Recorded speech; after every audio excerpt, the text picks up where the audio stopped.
Are you stressed with what to do the first day of Spanish class after winter break? I have you covered with no prep resources for every single level of Spanish you teach. I'm Allison with Mis Clases Locas, and I'm here with some resources to help save you time.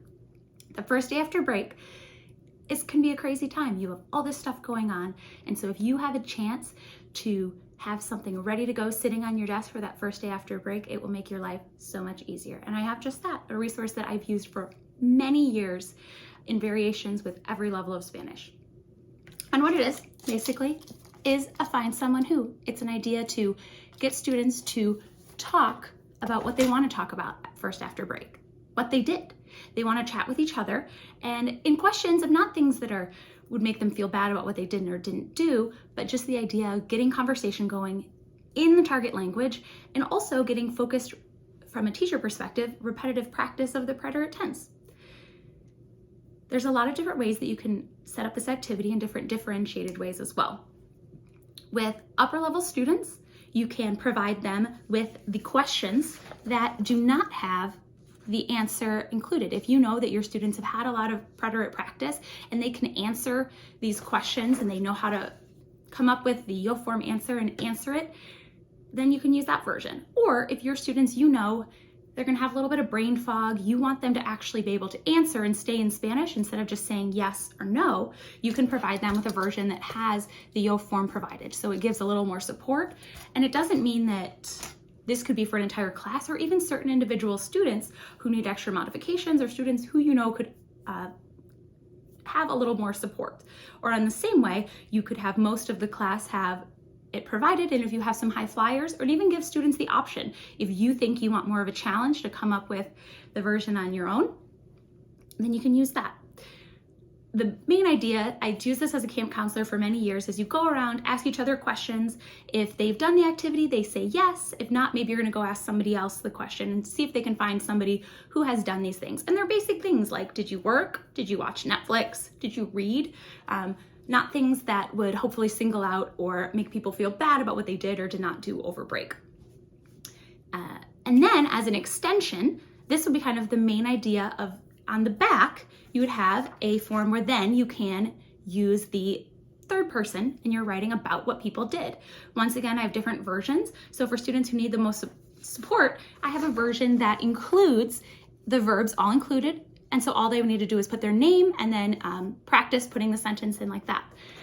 For students who you think could already put together the sentences and you want them just to pick out the verb, I have a version with a word bank, or I have a version without a word bank where they just write.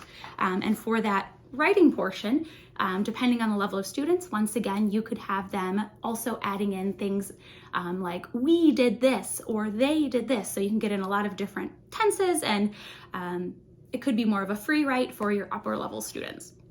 And so once again, the main activity I would find is the Find Someone Who, the speaking activity, with the extension being the writing. And so that could be a choice. It could be something that they work on later, or it could be something that you do. And then if you want to extend it even more, you could keep talking about what you did over the weekend.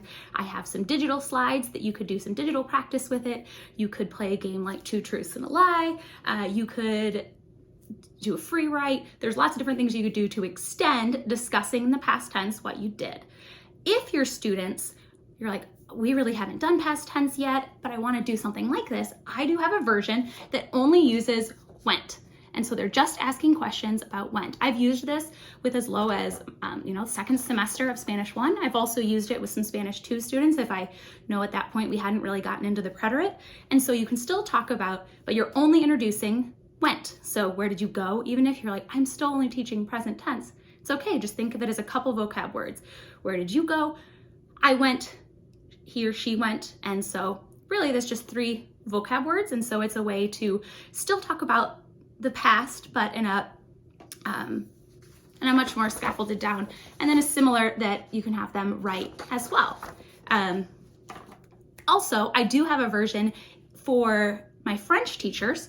And another idea with this too is if you're wanting to save paper, you can print these, print everything 2 to a page. And so this one, you could print it 2 to a page. And so it's actually a little half sheet. But for my French teachers, you could do that with any of their versions, but I do have a version for French teachers as well. So I will link to the blog post in the video notes with links to all of these resources so that you are ready to go for your first day after winter break. If you found this video helpful, I would really appreciate if you like, share, subscribe to the channel so that you'll get more resources to save you time.